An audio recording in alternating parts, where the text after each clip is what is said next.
The students are legends, man. You don't find them like they're normal students. They're not normal students, man. These are legends in the making. Oh man, I'm excited to bring on today.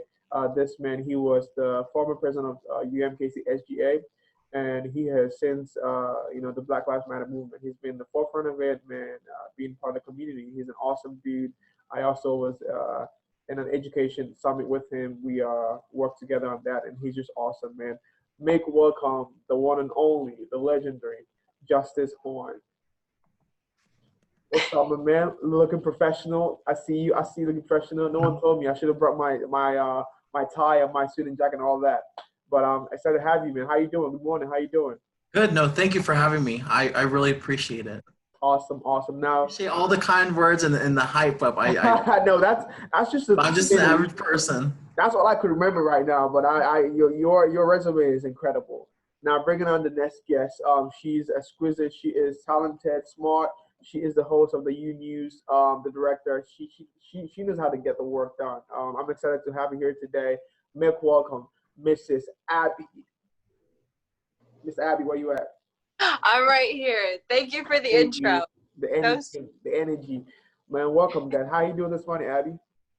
I'm doing great. I'm happy to be on. Awesome. Well, I'm excited to have you guys here today. This is going to be an awesome conversation. So, without further ado, Justice, give us a little bit intro about yourself. I know I said a little bit, but I know you have your resume. It's like a long. Oh yeah. So, a little bit about yourself.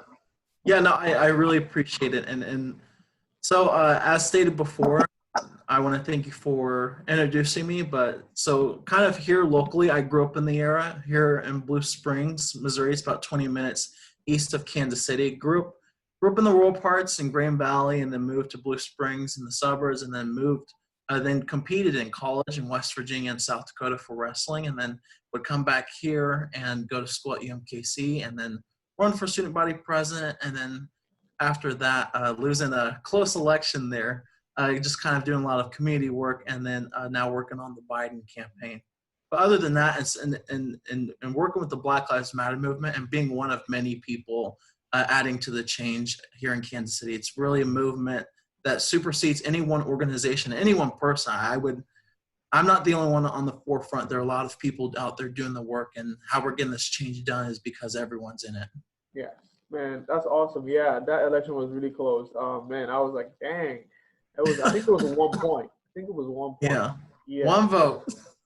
Dang, that person really made it happen. But yeah, man, I'm excited to have you, honored to have you here today. Abby, give us a little bit about yourself, man. You've been doing some awesome work. Thank you. So I'm not a Kansas City native. I'm originally from Hawaii. I'm a military brat, so I've lived all over the country, and somehow found myself living in Kansas City. So I am a communications major, emphasis in journalism here at UMKC, and I run the U News news show called Rue News, and I'm also the executive producer for that as well. And that's just been something that has popped up within the year, and I've tried to make it happen. And honestly, really excited to watch it grow. We're also seeing Justice come on eventually, which will be really exciting.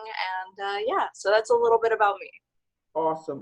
Now this is a professional journalist. I'm just here, just asking questions. This is her job, so I'm excited to have you here today. So she might have to check me if I make mistakes and questions. So honored. So yeah, man.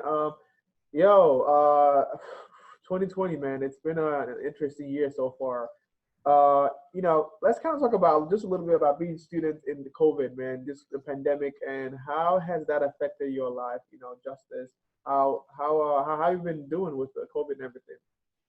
Yeah, so it's personally hit me pretty close at home. So I am kind of my immediate family are 5 members, including myself, and 3 of them tested positive and went through COVID. Oh, dang. In South Carolina. So it did hit home for me, and it got really bad, especially for my mom. So not only navigating that, but also personally trying to further my academic career in the pandemic has been very, very difficult. I'm a person that usually learns more in person and has interaction with people. I like that a lot more better, but it's been very difficult. And I think that not only that, it's given us an opportunity to slow down and really see what's important. I think moving forward, we need to, I think there are some jobs that could be done from home. There are some jobs that could tailor more to people that have families. I really think this is an opportunity to change the way we do business. And I think our society and our country is always going, but we don't take time for each other. And I think, yes, we've lost a lot of people because of this pandemic, but it's given us an opportunity to remember what's truly important in our lives. Yeah, yeah, that's awesome, man. Whew, I have I'm broke. Yeah, but I'm coming up. My pocket is not where I want it to be, but it's coming up. Abby, what has been your experience? Well, first off, Justice, I'm really sorry that's been going on with your family. It must be incredibly difficult to go through. Me and Justice are friends, so I know about that. But what I've been going through quarantine, honestly, I have been really privileged through it to not have family members directly impacted through it. And I have honestly I got a cat to kind of cope with the loneliness, who is jumping around in the background over here. His name's Walter Krongcat. He's named after a famous... Is who? Walter Krongcat. He's named after a famous reporter. I hate me too. Yeah, it's a little... But so I was an RA for a while at the end of the semester here, and that ended, and so now I have an apartment by myself, and I've been trying to really, I don't know, manage mental health while being alone. It's kind of difficult. Hold on 1 second. He is really climbing. Okay, good job, dude. He's good doing job. it. Yeah. Yeah, he might play with the fan in a second, but so anyways, at the end of the semester I was working on Rue News, and it was kind of a difficulty to try to do that online. I have a whole team that's been super strong through all of this though, and trying to make it work because we don't have a studio. We have our iPhones to really report news on. We've been going to Black Lives Matter protests in March. Hey, it's not the time. It's not the time to do this right now. Okay. He's really close to the fan too. That's really... All right. Give me 1 second. I'm having a little bit of difficulties. I'll be right back. Get it. Yeah, man. So, Justice, I mean, for me personally, apart from just, not being financially stable, I think what you said is really good because, we have never really had a time to slow down and just breathe for a minute, just being able to connect with ourselves, spend more time and realize what are we really doing, Mm-hmm. So I think that has been one of the positives for it. What Yeah. are some other things that you think you've taken away from this, or some other things, some other challenges that you've taken away from, the whole pandemic? One thing I have taken from this, and even just the gaps in the system, and especially those who are hurting more than others, I think that shows more of a place of privilege. Because even myself, I will say that I live in a very nice apartment downtown, and I have financial support from my family, but I know that same conversation may not be the same for the average person. I think what we saw is that we need a lot more support in our education system, our healthcare system, and that they have been just merely getting by for so many years because we're not financially helping them or making it a priority. Mm-hmm. It's to show me that if there are any pandemics or any disasters, it's usually poorer people and people of color that are going to be hurt the hardest. Yeah. And that's something that I think we need to look at and fix. And I just think it shows that not only we have problems in the system, but that there are a lot of people that are out of touch. I think a good example is when the government gave out stimulus checks to the average family, about $1,200. Mm-hmm. The $1,200 is going to get an average family by in a month. I think we are very out of touch with the average family and kind of the finances of our country. So it showed me a lot of gaps in the system. Yeah.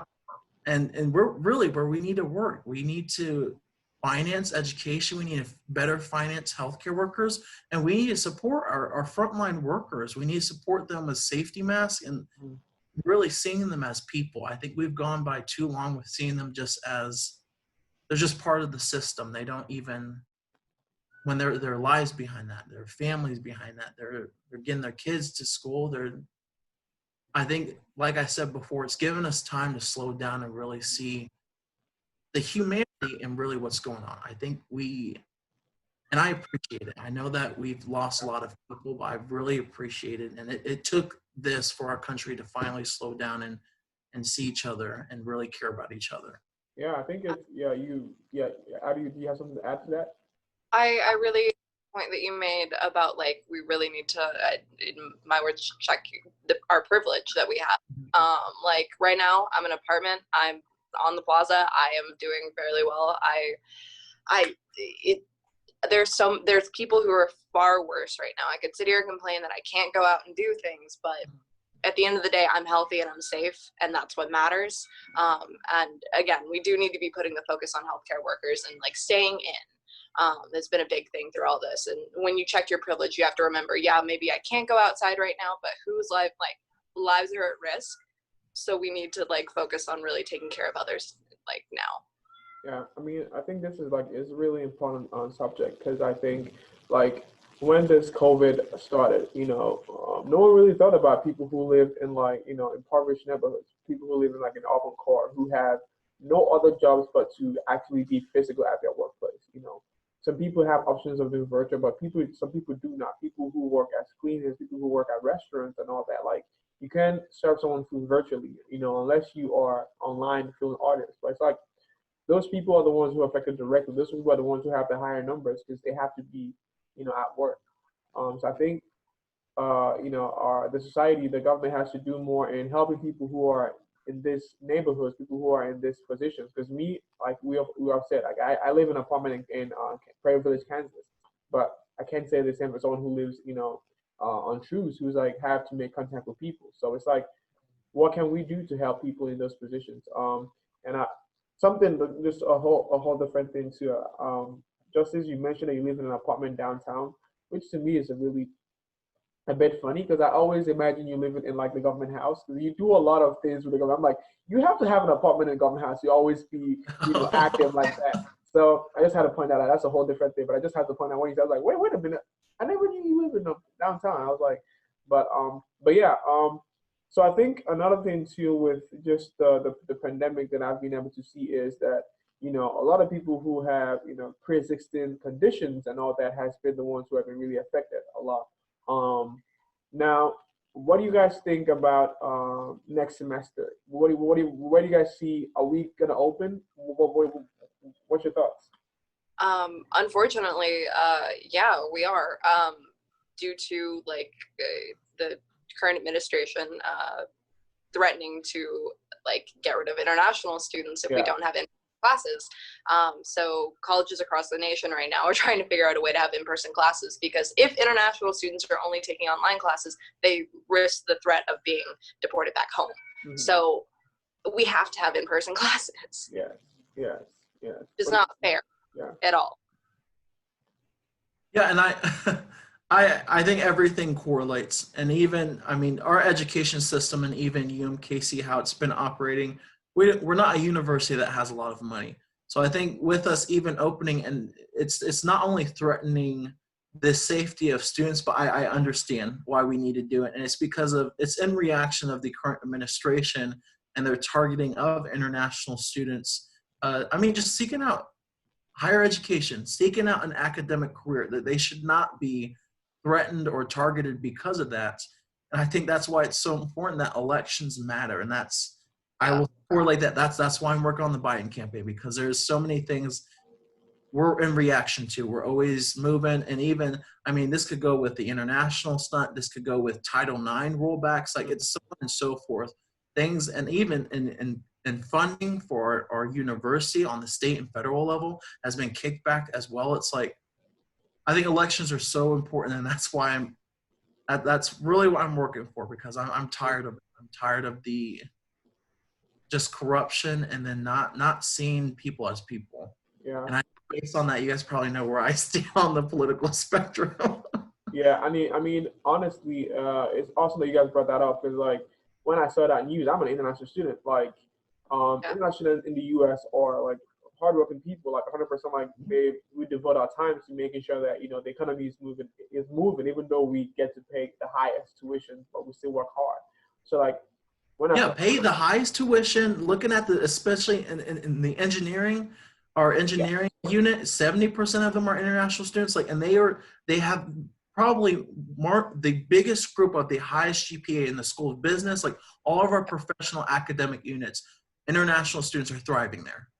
yeah. So like it's like when I saw that news, I was like, okay, well, this doesn't look right because like I get the xenophobia, but like this is the wrong people you're targeting now because it's like people that are contributing $45 billion to the economy, like in Mhm. 2019, like you can't do that to like just put them at a disadvantage because me going back or other nations going back, like leaving the country, that is put them at health risk, you know. And also like there's a lot of things that goes into Yeah. all of this that is just like I was like personally hurt, you know. Yeah, I think, well, to bring it down to like locally, like Missouri has been cutting down education for higher education for a while now, but recently too. It kind of shows you how much they care about like the future of America, really like getting an education, or really the future of the world when it comes to international students coming here to get a better education. But yeah, I think it's going to be a scary time with having in-person classes. I personally hope that we'll have masks that are like given to us, but I don't know what that's going to look like. I mean, honestly, I miss school. Like I won't lie. For some reason, I do miss it because like when you don't see people that long, you're like, man, I actually need to see people. You know, the Uh, importance of just seeing people spitting at you all the time when they're talking, but you miss that. yeah, you know, so I actually do miss school, like events on Mhm. campus and going to classes. As stressful as it is, but it's just something that you do not know how important it is until you don't have it. You Yeah. know, yeah. but were you gonna say something, Abby? Oh yeah, no, I was just gonna say living in a one room apartment by myself has been like, oh my god, I need to see my friends. Like this is really bad. Like I start like talking to Walter and I'm like, I am turning into a crazy cat lady, and this is not good for me. Yeah. So yeah, I miss school too. I get the social aspect. I miss that. It's also really funny that your cat is named Walter. Classic Abby, naming a cat after a Yeah. reporter. Who would have thought? Um, I would I wouldn't be me if I didn't name him something dumb. So yeah, awesome. Now let's dive a little bit deeper into another conversation about the George Floyd, Ahmaud Arbery. Man, it's been they said it's been a year from hell. Like honestly, man, it's just been so much happening. And Justice, I've seen you at the forefront of Black Lives Matter movement. And what are your thoughts on just the way things have been going so far, and what you think are things that need to be done? Yeah. So I think this all came out of reaction, and rightfully so, because of the slaying of George Floyd. I'm gonna first say that, and my thoughts got to not only his family but also his friends and those who had to deal with that. Yeah. What we saw compared to this, and then in I think 2015 or 2017, where Eric Gardner said the same exact words. It showed me that what we did this time, with people saying, all right, let's tamp it down, let's let the system's going to work, we're going to make sure that this never happens again, and it happens again, and he says these same exact words. I think that's why we had such a reaction, because it showed what we did before did not work at all, and that it was just swept under the rug, and then it happened again, that we're still dealing with police brutality. And not only that, we need police reform. I mean, this has started the conversation of peaceful protest, and people can protest however they want, but it's also started the conversation on police reform and policy change. But what I like, and I think this is so important, is that it's not only me, it's not only Black people, it's not a Black versus white issue, it's everyone. We're young people, old people, gay, lesbian, straight, bisexual, lower income, here in the city, suburbs. Like, we're seeing everyone being a part of this movement. And I think that's what's making it so different. But then moving on from that, people are now talking about the institutions themselves. And I really, really appreciate that everyone says that Black Lives Matter, but our institutions do not say that.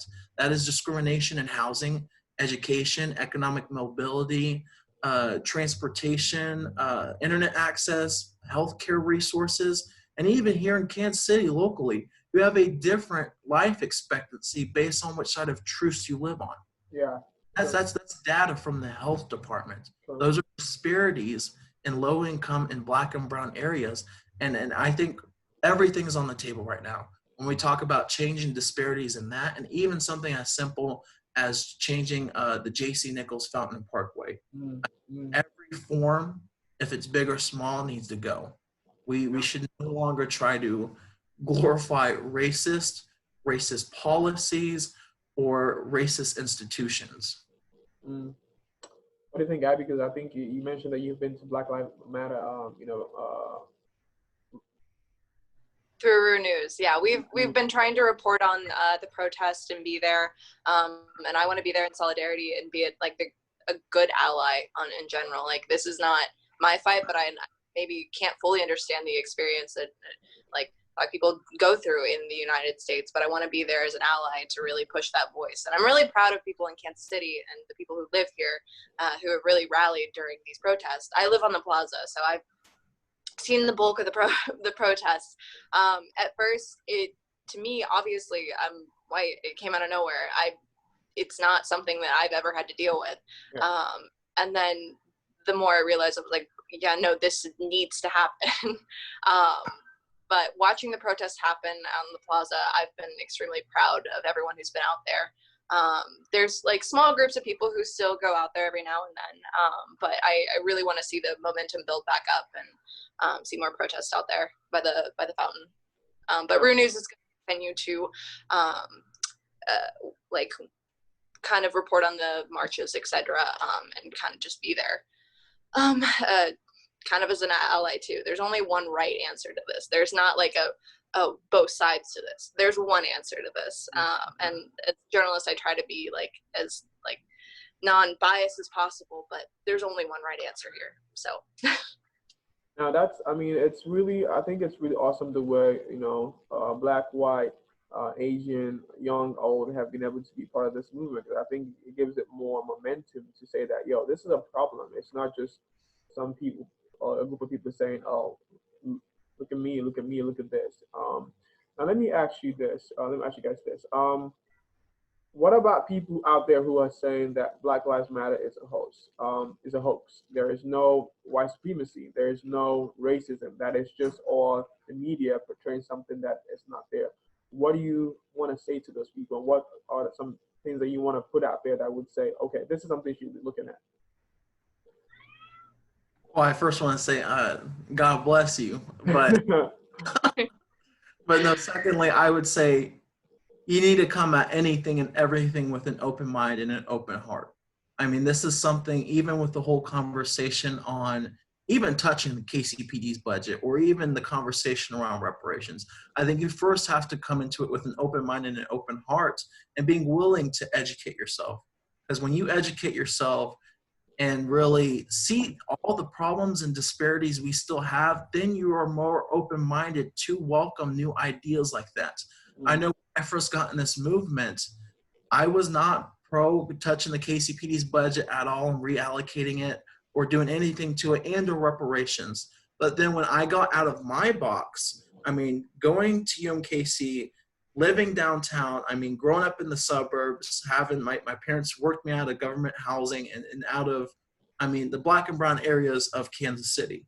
So I had to get out of my place, out of my privilege and see like, hey, just because it doesn't affect me, there are problems. There's still problems out here that need to be focused on. And it's not a hoax. None of it is. I mean, these are real people hurting. These are families that are being, their family members are being taken away. I at all agree with people that feel that this is a hoax or that the whole All Lives Matter initiative. I don't at all agree with that. I think for all lives really to matter, Black lives need to matter. We're not at all taking from anyone. We just want to be seen as equal members of society. That's what we're fighting for. And that's on all levels. That's on police, how we're looked at in housing, education, and higher education. We just want to be on an equal playing field. Yeah. Abby, what do you think? I would say it's due to blind privilege. They've never had to, like, I personally have never had to be in the shoes of someone who's been scared to be pulled over by a cop. They've never, they don't understand because they have never been in that person's shoes. Mm. And I think it's a time for, I can speak on my behalf, someone who's white to take a step back and give that voice to people who have dealt with that before. It's not a thing of arguing because it's, racism is real and Black Lives Matter. And there's a really good analogy that I've seen back and forth of like two houses on fire. And like the fire department's like, okay, we got to put this fire out. And the other house is like, but what about me? And it's fine. It's not on fire. Or like I matter. The other house is like, I matter. And like, you do, but one's on fire. Yeah. So Black Lives Matter. I just, it's ridiculous that some people can't come to terms with like understanding that. Mm. I think, yeah. I mean, honestly, it's most people don't want to educate themselves, you know. And I've seen a lot of people post a lot of things that are in some way trying to justify what they believe. Like, oh, look at this person is agreeing with me. That means I'm not wrong. And again, like, are you really wanting to have conversations that are going to be valuable to you to learn, or you really want to be able to justify it? Like, oh, look at, yeah, you know, it's not really that bad. You know, if that person said it, that means I'm good. You know, and I think that's it's that dynamic of people who are saying, I'm in the middle. I don't want to be able. I don't want to attach myself to it. I don't want to say this or say that, but I just want to be okay. Um, and I think, And one thing on that, before I let that go, is it is a place of privilege if you have the option to say I'm unpolitical. I don't have to get political. Yeah. mm, Oh my goodness. mm, If you've never had your rights based on a Supreme Court case, I'm just going there. that's a really great. That's a really great point. You know, because yeah, you know, thinking about it, because that's a really great point. Because I don't have a choice to say I can be political or I can't speak out about it because it's something that affects my life. Because I can't Mhm. choose left or right. You know, with you justice, like it's like the same. But if you have that choice to choose whether to be part of it or not, that means you have that privilege, like you said. You know, so now I think my question would be this: as young people, as students who are pursuing a career, who are trying to make change in the world, why do we need to be part of this movement? I think why we all need to be part of this movement is, if you guys can't tell how I do business, is this whole perception of wait your turn and let the adults control what's going on. We've seen what the adults have given us. Yeah. An education system in tatters. I mean, we can't even afford to buy a house, and we have student loan debt, and we have a climate crisis here in the next 5 or 10 years. I think it's absolutely important for young people to be a part of the conversation because it's our future. Yes. It's our country and our world where how we want to operate and treat other people. That's especially with this whole, and I love that it's being led by young people, but the whole battle for international students. I mean, a lot of those in leadership would not care unless the young people spoke up and said it's a problem and we care about this, and these are our peers and these are people we care about. So I think it's absolutely important for students to speak up and young people, because we're setting the standard on what's acceptable now. So that's we need to be in this fight. Abby, what do you think? I honestly think Justice said it the best. Yeah. Young people are really like forming how the future is going to be, so we need to be involved in this. Because the reason why I asked that question is because I know a lot of young people are saying, you know what, this doesn't really, bother me. I don't think my voice matters. Like what I say, I don't think that anyone hears me because I think they're already made up their mind.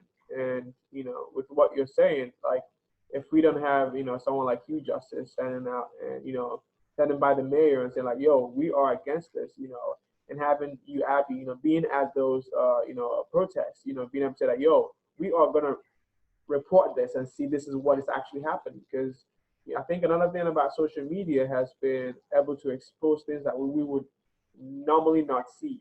And, no one gives credit to that because now you can go and like literally search a hashtag and you see a whole bunch of things that you never knew before.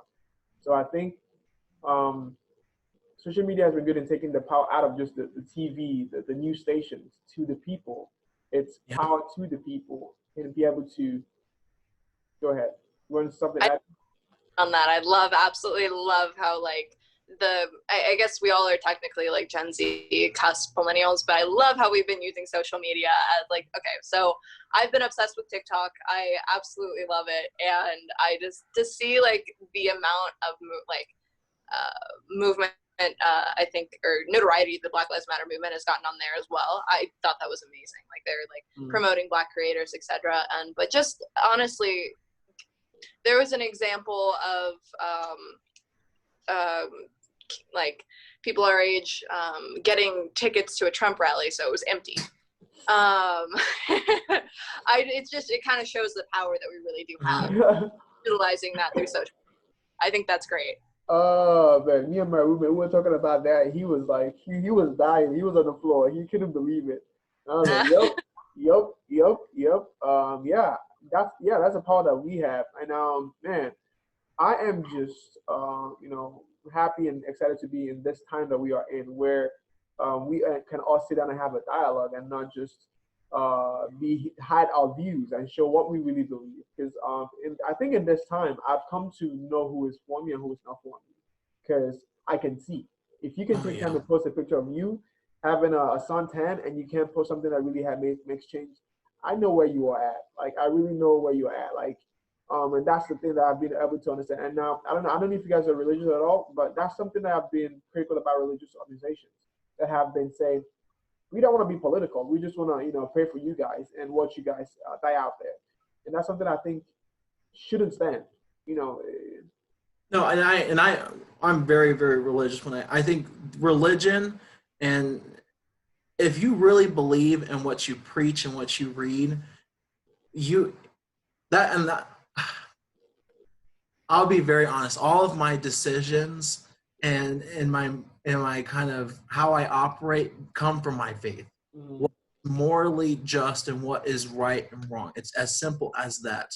And I don't think you can at all call yourself part of Christianity or religion if you're not on the front lines actively fighting against injustice, against marginalized people. Like, that is, we're not here to pat ourselves on the back and be holier than thou. I mean, we're supposed to do as much good as possible, and you need to love your neighbor. And neighbor's hurting and is being beat down, you need to stand up for them. You want to start, Abby? Yeah, I'm not the most religious person. I grew up religious, and that is the one takeaway that I got is love thy neighbor. So if you're not practicing that, it just seems like that you're missing the point. But I do not have much to talk about on that on the subject of religion. But that's, from what I understand, is that's the main. I mean, that's the basic foundation. Now this is probably gonna be my last thing to say about that. I made a post on my story a couple weeks ago, and I just asked, like, is religion really teaching passivism, or are they teaching people to take action? Because sometimes I feel that way, where people are passive, like, I'm just gonna take the high road, which is pray and believe it gets better. But we didn't get here by doing that. And I see some people who are in the front lines. I'm like, but that's still the same people who believe what you believe in, but you are not taking action. So that was kind of a question I asked people, like, yo, well, what are we really doing? So I think we all need to come together and fight for what's right. And if you guys are watching things happen, that means you're not really caring about your what is it called? I'm trying to find the religious term for it. People who come, congregation. You're not really caring about your congregation's views. So I think that's something important. We are almost at the end of the show, but I want to ask this. So coming to fall semester and things coming back together, what are you guys really looking forward to, or some changes you guys want to see happen, or things you really want to be part of?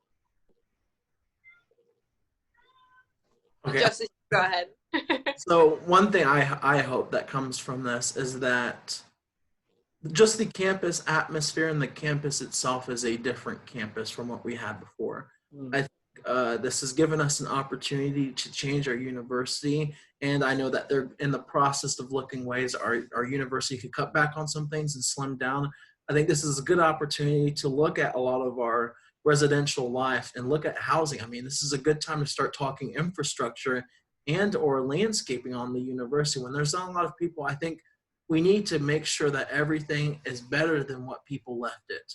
I think that's an opportunity for our university to get better, our student body to get better. And I hope that people come back from this and know that we need to come back better. We don't need to just go back to what we were doing, because yes, a pandemic happened, but what we were doing was not acceptable. So what I'm hoping for is that we change how we do things at the university, and that, I mean, it's better for everyone. Yeah. And I cannot stress this enough. I understand the need to come back on campus and have students on campus, but I mean, we're not even in session and we get a probably 2 positive COVID cases a day from UMKC. I'm extremely worried for the student body coming back this fall. Yeah. What do you think? No, I mean, without a doubt that we'll have more COVID cases since we have to have in-person classes. And that's terrifying to think about. I want to see more protocols put in place for hand sanitation. I want face masks. I want it to be as safe as possible, so that there isn't the fear for students to have to go and try to get their education and also risk dying at the same time. Yeah. That's literally outrageous. We're already putting ourselves in a bunch of debt, so like we're also risking death. Seems a little mean to do that to us, but something that I'm looking forward to is that UMKC is a commuter school, and I think over the years that we've really tried to make a community on campus, and it's going to be a little difficult with COVID, but I think that just what I've seen on social media so far, there's a class of 2024 page that the freshmen have made to get connected with the rest of the university. I've been talking to freshmen one-on-one about joining Renews. I'm really excited to see like this different format of how we're really going to connect to others in this really isolating time. Also a small thing for me, hopefully I'll get to use my studio. That's like irrelevant though. I want to be safe first, but obviously I do miss the studio a little bit. And Abbey, connect with me on that. We'll talk about that, because I was talking to Jody. It's just, we got to let them know the time so that if there's a breakout, then they can know where to trace us back. But we just have to, it's just very strict. But just reach out. All right, I will. I might also miss the studio, so you guys shouldn't leave me out on that conversation. You're welcome anytime. You're welcome anytime. Awesome. Yeah, hopefully just like there's smaller groups and we're just safer about things is what I really want to see. Yeah, awesome. And yeah, I mean, you guys said it all. Like, we have to go back to school, not being afraid for our lives, and also going back to get a good education, and having those, health precautions set in place for us to go and be safe would be an awesome thing for me to, look forward to. Now we're coming to the end of the show. We have probably like 3 minutes, but I want to say this. I don't know about you guys, but I have had probably like 3 cases where I'm like, I think I had COVID. Because each time I have like a change, like a cold, I'm like, okay, this might be it. This might be it. Let me just stop playing it. So it's like, I don't know about you guys, but that has been my experience the whole time. Every single time, I'm like, something is going on. Justice, I feel like, can talk to this more just because he lives with other people right now. Oh, yeah, no, absolutely. It's just, and this, I mean, like I said before, I think even with our health, like, maybe I just love, if you have any symptoms, you stop going to work, you stop being around people. That should have been the standard in the first place. And washing your hands, that should have been the standard in the first place. But I'm happy that people are taking time for themselves. And I mean, I've gotten tested like 3 times and came back negative, but that's because I had to do it because of protesting and so on and so forth. But yeah, no, and the test is not funny too. Yeah. Oh my God, the test is not fun. No. I heard that. I took it too, but that's just because like going to protest and reporting and then being around certain people for like work and stuff, and that I was like, oh, I have it. I'm a hypochondriac, so I think I have like the sickness literally all the time. Yeah, no, there's been several times where I have a cough and I'm like, am I dying? Am I good? Like, are they gonna find the apartment like later? And then I'm just like not okay. But yeah, no, it's terrifying time to say the least. A cold could just, it could be COVID, or it's just like you have the sniffles. So. And what's the scariest thing too is that if you have it, there's not a set guideline on how you're going to react. It seems like there are either people that react and get a minor cold, or there are people that are getting legs amputated. That's what I think is the scariest is that set in stone guideline on how a person's going to react based on your demographic or age, or it's a gamble. Yeah. Gambling with our lives. It's like every day there's like some new news about how people like symptoms. I'm like, where? I don't. At this point, yeah, just whatever, man. I don't know. But hey, yeah, thank you guys for coming on today. This has been an awesome conversation. I really enjoyed this. We were on time, and we were able to, talk about some really tough issues that I think a lot of young people our age are really worried about and are concerned. Just to, so I think, being leaders, having both of you top leaders in KC and in UMKC, being able to be at the forefront of this is really important for other people coming in to see, okay, these people really believe in what they say. So I am honored to have you guys here today. Thank you for coming and thank you for sharing your views, and thank you for, doing what you do. You guys are the reason why UMKC is still being really active and vibrant because of the work you guys do, being able to represent. So I am, humbled to be with Legend today. So yeah, thank you guys. So yeah, I mean, so where can they catch you guys? If they want to connect with you guys, ask questions, social media, whatever you guys are working on, so they can, reach out. I mean, you can catch me on my Instagram, my Twitter, Rue News at UMKC Rue News is where I'm really like trying to get new reporters right now. So that would be great. But if you have any questions about wanting to join the university news show, just contact me at Abbey Joe, Joo. That's where you can find me. Awesome. What about you, Justice?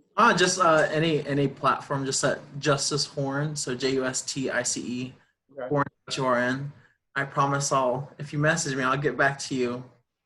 You're a busy man. I'm usually too busy. I don't look at my phone all the time, but that's awesome. No, I really do appreciate you for having us this weekend, and I'm happy I was with Abby. Me and Abby spitball pretty well. We're getting ready for this. Yeah.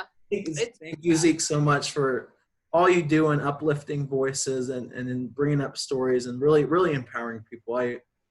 I appreciate you, and I know I probably don't say it enough, and I'm really thankful for you. Especially, I always forget you're an international student because you're. That's the thing too. A lot of people forget that, like the way that I work, people don't realize that, I'm actually international. So it's like, yeah, I am international, and that's, I love Kansas City, so I do everything I can to help it grow. So, but yeah, man, you definitely you hold that flag well. You definitely represent well for them. So just thank you. Great. It's always fun working with you. So. Yeah, and also we worked with the education series, which is actually happening again in October. So that was awesome to see you be part of that, man. That was awesome, man. That was some heavy people on that event. It was really awesome. But yeah, man, thank you guys. Thank you, man. Can't wait for the fall semester to come up so you guys can actually sit down and talk more. Because I think, man, this pandemic has been hard, but I think a lot of creativity has been able to come out of it. And I feel like whenever this is all over and we all meet, it's gonna be explosive. It's just explosive. So thanks for coming on. And I just stay healthy out there. Just stay safe, keep working, keep doing what you do, keep the grind up. And for now, it's bye-bye from FiredUp KC.